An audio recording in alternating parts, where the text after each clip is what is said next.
बंधु माने आजिर एही कार्यक्रम को आपण मानक स्वागत। आजिर एही कार्यक्रमटी तुला राशि व्यक्ति विशेष मानक पई बहुत गुरुत्वपूर्ण अटे।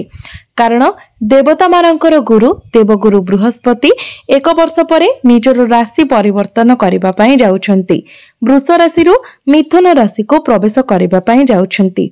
तेबे 15 मई 2025 को गुरु निजर महापरिवर्तन करबा को जाउछंती। तेबे तुला राशि पाई गुरुंकर एही महापरिवर्तन किपरि रहिबो से विषय आजिर एही वीडियो रे आमे माने विस्तार भाबरे जानिबा।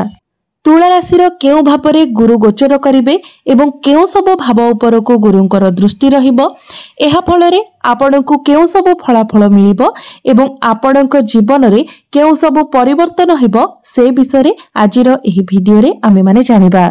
सेथिपाई आपणकर जदि तुला राशि होइथाय तो वीडियोटी को शेष पर्यंत निश्चय देखंतु एवं वीडियोटी को लाइक करी चैनल टी को सब्सक्राइब करि दियंतु। कमेंट बॉक्स रे भक्ति एवं श्रद्धार सहित जय श्री जगन्नाथ निश्चय लिखंतु। तो बंधु माने आसंतु आरंभ करिबा आजिर एही कार्यक्रम को, जहा आपणकर जन्म राशि एवं चंद्र राशि उपरे आधारित अटे। तो राशि चक्रर 12 गोटी राशि मध्यरु सप्तम राशि हेउची तुला राशि। तो बंधु माने पूर्वर गुरु आपणकर अष्टम भावरे थिले एवं 15 मई 2025 को गुरु आपणकर नवम भावरे प्रवेश करिवे, आपणकर भाग्य भावरे प्रवेश करिवे। तेबे दीर्घ 12 वर्ष परे गुरु आपणकर नवम भावरे गोचर करबाको जाउछंती। कारण गुरु गोटिए राशि रे 1 वर्ष पर्यंत गोचर करिथांती।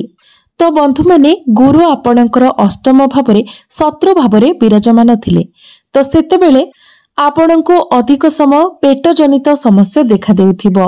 इंडाइजेशन, लिवर, गैस्ट्रिक ए सब समस्या देखा देउथिबो किंबा आपणकर मोटापण बढ़िबा भली समस्या मध्ये देखा देउथिबो।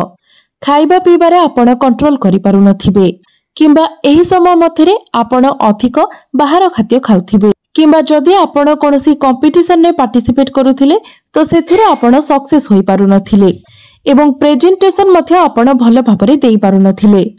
केउठारे कोन कहिबा कथा आपण ताहा ध्यान देई पारु नथिले, अर्थात जेउ जागारे जहा कहिबा कथा आपण ठीक भाबरे ताहा कहि पारु नथिले। तेबे 15 मई को गुरु आपणकर अष्टम भावरु बाहरी आपणकर नवम भाव को चली आसीबे। तेबे नवम भावटी होइथाय भाग्यर भाव, धर्मर भाव एवं पितांकर भाव। तो जेतेबेले गुरु आपणकर नवम भाव को चली आसीबे सेतेबेले जे तुला राशिर व्यक्ति विशेष मानकर निज पितांक सहित किछि मतभेद रहितिला किंबा आपणकर संपर्क रे कोनोसी भी प्रकारर समस्या थिला तो सेथिरे आपण सुधार देखिबाको पाइबे। एहा व्यतीत जदि आपणक पितांकर कोनोसी स्वास्थ्य जनित समस्या थिला तो सेथिरे मध्य आपण सुधार देखिबाको पाइबे। एवं गुरु जेतेबेले आपणकर नवम भावरे गोचर करिवे तो आपणक मध्यरे धार्मिक मनोभाव वृद्धि पाइबो। आपण धार्मिक कार्यकलाप रे अधिक समय अतिबाहित करिवे। आपणक मध्यरे आध्यात्मिकता बढ़िबो। आपण अधिक समय कोनोसी ना कोनोसी मंदिर को जाई पारंती। मंदिर गुडी करे आपण निजर अधिक समय बिताई पारंती। एहा सहित आपण अधिक धार्मिक यात्रा मध्य करिवे। एहा व्यतीत गुरु जेतेबेले नवम भावरे गोचर करिवे तो तुला राशिर जो माने विद्यार्थी अछंती एवं आपण जदि उच्च शिक्षा करबा पई चाहुतिले तो सेति पई समय आपणक पई बहुत भलो रहिबो। ए सबरे आपणको गुरुंकर सपोर्ट मिलिबो। गुरु हेउछंती भाग्यर कारक ग्रह। तो भाग्यर कारक ग्रह होई गुरु आपणकर भाग्य स्थान रे विराजमान अछंती, जहा फलरे आपणकर भाग्य रे वृद्धि हेबो। जदि आपण कोनोसी शुभ मांगलिक कार्य करिबा पई चाहुतिले किंबा एपरि किछि भी काम जहा भाग्य सह संबंधित अटे, जेमिति कि जदि आपण कोनोसी नूतन कार्यर आरंभ करिबा पई चाहुतिले, कोनोसी बड़ जिनिस किना किनी करिबा पई चाहुतिले, आपणकर कोनोसी मीटिंग किंबा डील रहिथिला किंबा स्टॉक मार्केट शेयर बाजार रे आपण जदि किछि इन्वेस्ट करिबा पई चाहुतिले तो ए सब क्षेत्र रे आपणको सफलता मिलिबो। तेबे गुरु जेतेबेले आपणकर नवम भावरे गोचर करिवे तो गुरुंकर दृष्टि आपणकर प्रथम भाव उपरे रहिबो, आपणकर तृतीय भाव उपरे रहिबो एवं आपणकर पंचम भाव उपरे रहिबो। तो गुरुंकर दृष्टि जेतेबेले आपणकर प्रथम भावरे चंद्रमांक उपरे रहिबो तो आपणक मनरे एकाग्रता बढ़िबो। कारण चंद्रमा हेउछंती मनर कारक ग्रह एवं चंद्रमांक उपरे जेतेबेले गुरुंकर दृष्टि रहिबो तो आपणक मध्यरे एकाग्रता बढ़िबो। बृहस्पतिंक दृष्टि को अत्यंत शुभ बोली माना जायथाय कारण बृहस्पतिंकर दृष्टि रे अमृत रहिथाय। पूर्वर जदि आपणकर मन डाइवर्ट हेउथिला आपण स्टेबल होई पारु नथिले आपणक मध्यरे एकाग्रता आसु नथिला आपण अधिकांश समय अन्यमनस्क रहुथिले तो 15 मई ठारू आपण एसबुरे सुधार देखिबाको पाइबे।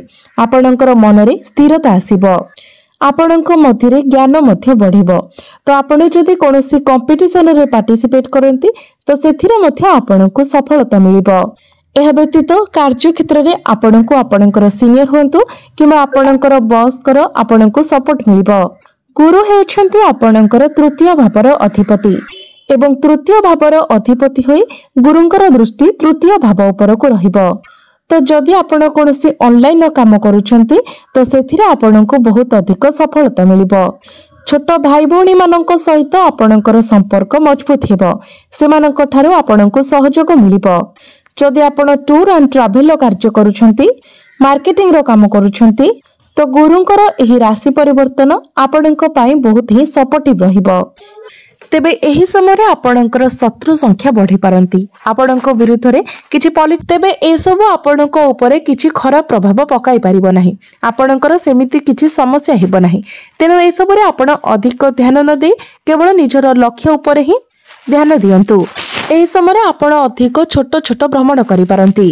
जदि आपण ट्रैवलिंग रो कार्य करूछंती ट्रांसपोर्टिंग रो कार्य करूछंती मैनेजमेंट रो काम करूछंती ऑनलाइन काम करूछंती किबा कम्युनिकेशन रिलेटेड किछि काम करूछंती डॉक्यूमेंटेशन सहित रिलेटेड आपण किछि काम करूछंती तो ए सबुरे निश्चित भाबरे आपणकर ग्रोथ हेबो।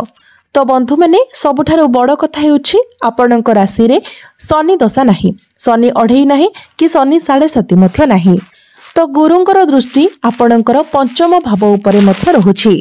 तेबे पंचम भावटी होइथाय संतानर भाव शिक्षार भाव आपणक प्रेम जीवनर भाव।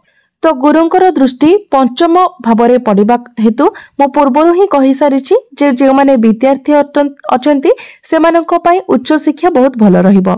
आपण जदि उच्च शिक्षा पई प्लानिंग करूछंती तो सेथिरे आपणक सफलता मिलिबो। विद्यार्थी मानक पई संपूर्ण 1 वर्ष बहुत भलो रहिबो। शिक्षा क्षेत्र रे आपणक बहुत अधिक सफलता मिलिबो। जदि आपण आपणकर पाठ पढ़ारे कोनोसी प्रकारर परिवर्तन करिबा पई चाहुथिले तो आपण वर्तमान ताहा करि परिबे। एवं तुला राशि रो व्यक्ति माने जे माने संतान प्राप्ति करिबा पई चाहुथिले तो एही समय आपणक पई फैमिली प्लानिंग मध्ये बहुत भलो रहिबो। कारण गुरु हेउछंती संतानर कारक ग्रह भाग्यर कारक ग्रह धनर कारक ग्रह स्वामींकर कारक ग्रह बड़ भाई भौणी मानकर कारक ग्रह एवं ज्ञानर कारक ग्रह। तेबे संतानर कारक ग्रह होई जेतेबेले गुरु संतान ग्रह को देखुचंती तो यह संतान पक्ष को नहीं बहुत भलो रहिबो। आपणक संतान मानक ठारू आपणक किछि खुशी खबर प्राप्ति होई पारे संतान को नहीं आपण खुशी रहिबे।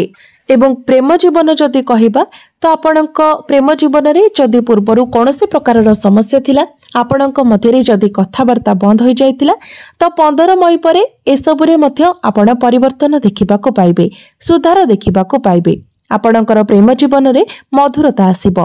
पूर्वरु जहाबे किछि भूल बोझामणा थिला से सब दूर होई जिवो। आपणक मध्यरे अंडरस्टैंडिंग भलो रहिबो फीलिंग्स मध्य भलो रहिबो। तो बंधु माने एहा थिला गुरुंकर राशि परिवर्तन हेबा परे आपणको केउ सब फल प्राप्ति हेबो। गुरुंकर राशि परिवर्तन आपणको पई किपरि रहिबो तेबे मोटामोटी भाबरे जदि देखिबा तो गुरुंकर राशि परिवर्तन आपणको प्रत्येक क्षेत्र रे सफलता देबो। अर्थात गुरुंकर एही राशि परिवर्तन आपणको पई शुभ रहिबो। तो एबे आसंतु जानि नेबा किछि उपाय विषय जो उपाय गुड़िक करबा द्वारा आपणको अधिक शुभ फल प्राप्ति हेबो। तो सेथिपाई जेहेतु आपणकर तुला राशि अटे एवं आपणकर राश्याधिपति शुक्र अटंती तेणु प्रत्येक दिन आपण शुक्रंकर बीज मंत्र 108 थर जप करंतु। एहा सहित प्रत्येक दिन आपण हनुमान चालीसार मध्य पाठ करंतु। प्रत्येक दिन आपण उदित सूर्य को तंबा पात्र रे जलार्घ्य अर्पण करंतु एवं प्रत्येक दिन आपण गायत्री मंत्र मध्य 108 थर जप करंतु। निश्चित भावरे आपणको अधिक मात्रा रे शुभ फल प्राप्ति हेबो।